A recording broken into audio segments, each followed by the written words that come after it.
नमस्कार दोस्तों, कल है तिलवा चौथ। मैं आज आपको पूजा पाठ करके दिखा रही हूँ कि तिलवा चौथ की पूजा कैसे की जाती है। ये घर के बाहर आंगन में, बालकनी में, कहीं से भी आप पूजा व्रत कथा कर सकते हैं। उसके बाद जब चंद्रमा उगती हैं उनको अर्घ्य देने के बाद ही कुछ खाया पिया जाता है। इसके पहले कहते हैं कुछ भी खाना पीना निषेध होता है, पर बहुत सी बीमारियों के कारण बहुत लोग अब खा पी लेते हैं। कल है जैसे 29 तारीख और 29 जनवरी को ये तिलवा चौथ पड़ रहा है। ये पूर्णमासी के बाद जो चौथ आती है, ये तिलवा चौथ के नाम से जानी जाती है। इसमें तिल का बहुत ही ज़्यादा महत्व होता है।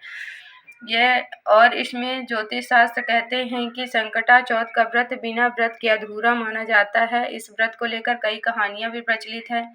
बुढ़िया माई की कहानी, भगवान श्री कृष्ण से जुड़ी हुई कहानी, गणेश जी से जुड़ी हुई कहानी, माता पार्वती जी, शंकर जी आदि से जुड़ी हुई कहानी, और अपने अनुसार इसमें कोई भी कहानी पढ़ सकते हैं। इसमें मैं आपको सबसे पहली कहानी पढ़ के सुना रही हूँ। ये सब आप पूजा में लगती हैं, पर तिल गुड़ लड्डू बनाने का सबसे ज़्यादा महत्व होता है। इसमें तिल से स्नान किया जाता है, तिल दान किया जाता है, तिल से हवन किया जाता है। शुद्ध घी, देशी घी, गाय का घी से ही दिया जलाते हैं और उसी से हवन करते हैं।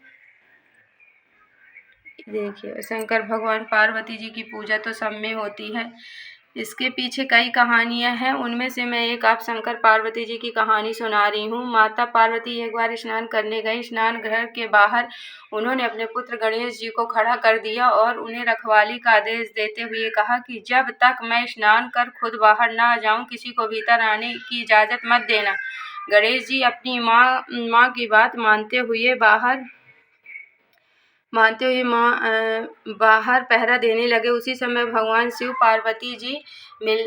जी पार्वती जी से मिलने आए। गणेश भगवान ने उन्हें दरवाजे पर ही कुछ देर रोक दिया और कहने लगे कि अंदर जाने की इजाज़त नहीं। भगवान शिव ने इस बात से बेहद आहत और अपमानित महसूस किया। गुस्से में उन्होंने गणेश जी को भगवान का त्रिशूल से वार किया और उनका सिर गर्दन अलग हो गई। स्नान घर के बाहर शोरगुल सुनकर जब माता पार्वती बाहर आई तो देखा कि गणेश जी की गर्दन कटी हुई है। यह देखकर वह रोने लगी और उन्होंने शिव जी से कहा कि गणेश जी के प्राण फिर से वापस कर दे। जिस पर शिव जी ने कहा कि एक हाथी का सिर हाथी की तरह सूंड होने लगेगी, वही हाथी का सिर ही इनके ऊपर लग सकता है। तभी से महिलाएं बच्चों की सलामती के लिए माघ माह के कृष्ण पक्ष की चतुर्दशी को गणेश चतुर्थी का व्रत करने लगी। बोलो चतुर्थी मैया की जय।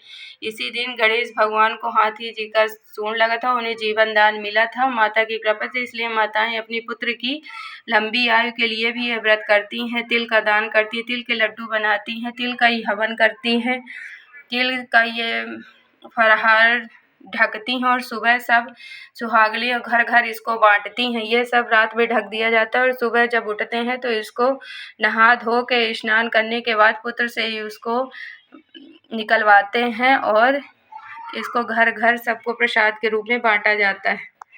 इसकी एक दूसरी कथा भी है संकटा चौथ की। किसी नगर में एक कुम्हार रहता था। एक बार जब उसने बर्तन बनाकर आवा लगाया तो आवा नहीं पका। परेशान होकर वह राजा के पास गया और बोला कि महाराज, ना जाने क्या कारण कि आवा पक नहीं रहा। राजा ने राज पंडित को बुलाकर कारण पूछा। राज पंडित ने कहा, हर बार आवा लगाते समय एक बच्चे की बलि देने से आवा पक जाएगा। राजा का आदेश हो गया। बलि आरंभ हुई।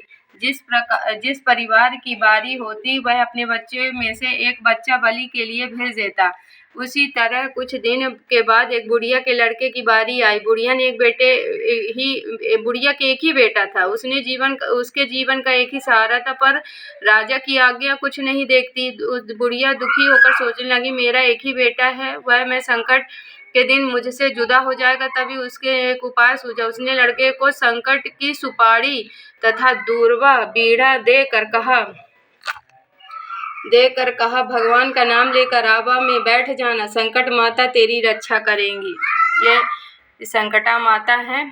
संकट के दिन बालक आवा में बिठा दिया गया और बुढ़िया संकट माता के सामने बैठकर पूजा प्रार्थना करने लगी। पहले तो आवा पकने में कई दिन लग जाते थे, पर इस बार संकट माता की कृपा से एक ही रात में आवा पक गया। सवेरे कुम्हार ने देखा तो कुम्हार हैरान रह गया। आवा पक गया और बुढ़िया का बेटा जीवित सुरक्षित है। संकट माता की कृपा से नगर अन्य बालक भी उठे।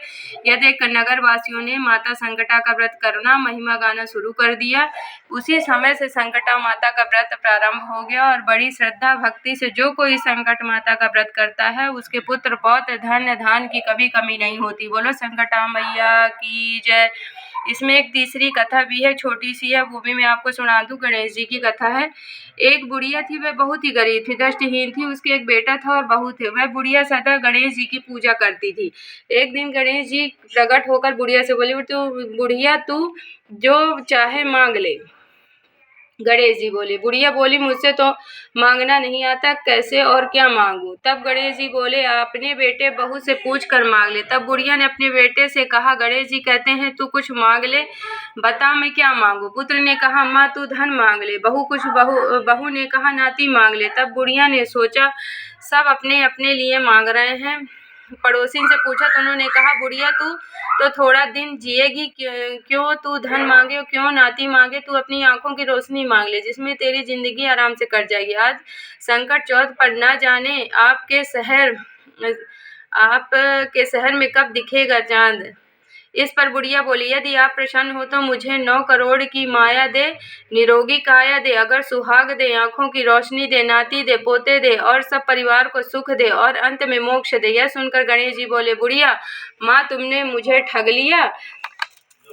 तब गणेश जी के अंतर ध्यान हो गया। उधर बुढ़िया माँ ने जो मांगा वह सब कुछ मिल गया। गणेश जी महाराज, जैसे तुमने उस बुढ़िया माँ को सब कुछ दिया वैसे सबको देना। बोलो संकटा मैया की जय।